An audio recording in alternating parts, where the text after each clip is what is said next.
sweet peppers, banana peppers, some are marconis, eggplants, three kind of eggplants.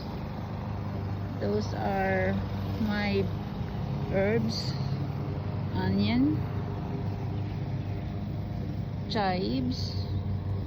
Those are last year chives. Beets.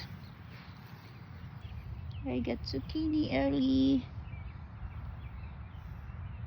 And of course, those are my tomatoes.